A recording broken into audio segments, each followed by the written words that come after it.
Now some Sadducees, those who say there is no resurrection, came to him and asked him a question.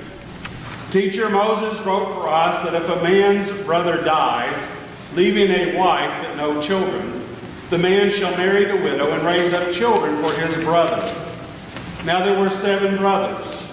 The first married and died childless. Then the second and the third married her, and so in the same way all 7 died childless. Finally the woman also died. In the resurrection, therefore, whose wife will the woman be? For the 7 had married her. And Jesus said to them, those who belong to this age marry, and are given in marriage. But those who are considered worthy of a place in that age, and in the resurrection from the dead, neither marry, nor are given in marriage. Indeed, they cannot die anymore, because they are like angels, and are children of God, being children of the resurrection. And the fact that the dead are raised, Moses himself showed in the story about the bush, where he speaks of the Lord as the God of Abraham, the God of Isaac, and the God of Jacob. Now he is God not of the dead, but of the living. For to him all of them are alive. This is the word of God for the people of God. Thanks be to God. The term saints, this is All Saints Sunday, and the word saint can cause confusion. We're used to thinking of a saint as a capital S, like St. Francis of Assisi, or St. Francis of Xavier, or St. Christopher, all the different saints. And in that way, the word saint being someone who was especially pious or did an especially good work or some miracle that we should try to emulate and honor. And this understanding of a saint, the first time that the Roman Catholic Church officially canonized somebody as a saint was in the year 993. And I got curious last night. I thought, well, how many saints are there all together?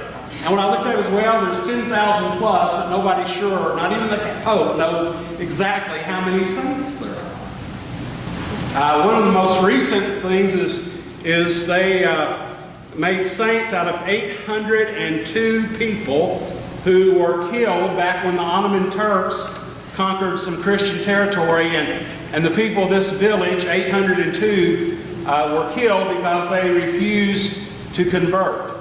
And so they've all been made saints, but they don't have a name to go with each of the 802 people. So saints in that form is a very complicated thing. But that's not the way that the Bible uses the word saint, and it's not the way that we're using the word saint when we say All Saints Sunday. The Greek word for saint, excuse my Greek, gazio, means to set apart or to make holy. And in the biblical use of the word saint, all Christians have been set aside. All Christians have been made holy, and so saints just means Christians, living or dead in the kingdom of God or here on earth. A saint is simply a Christian. And so on All Saints Sunday, we're not honoring those 10,000 plus people with a capital S. But we are honoring and remembering all those who have died in Christ. And so today is a peculiar day in many ways. Because on the one hand, there is sorrow. On the other hand, it's a day of great joy. Because Jesus tells us that God is the God of the living. And he points to when Moses is talking to God and God appears out of the burning bush, and the way he identifies himself to Moses, he says, I am the God of Abraham and the God of Isaac and of Jacob. Not I was the God, I am the God. And so Jesus says to God, those three and all those who have gone before are alive. Kind of makes me think of the traditional New Orleans jazz funeral. Jazz can have a tradition. I don't know, it seems like an oxymoron.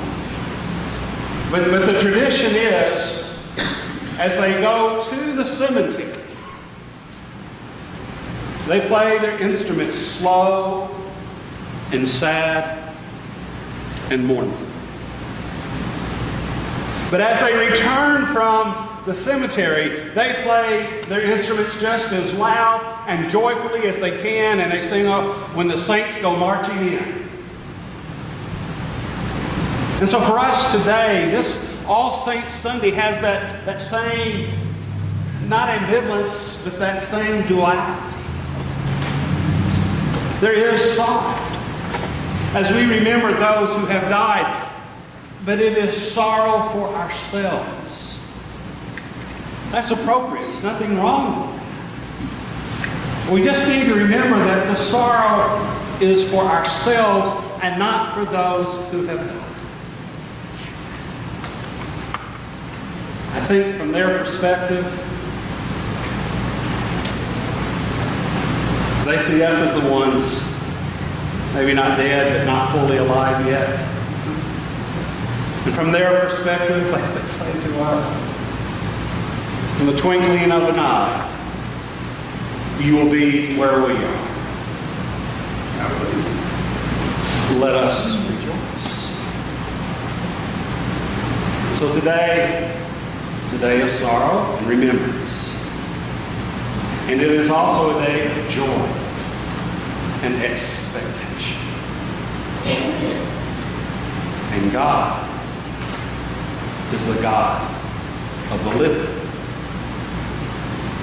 And to Him, we and they are alive. Praise be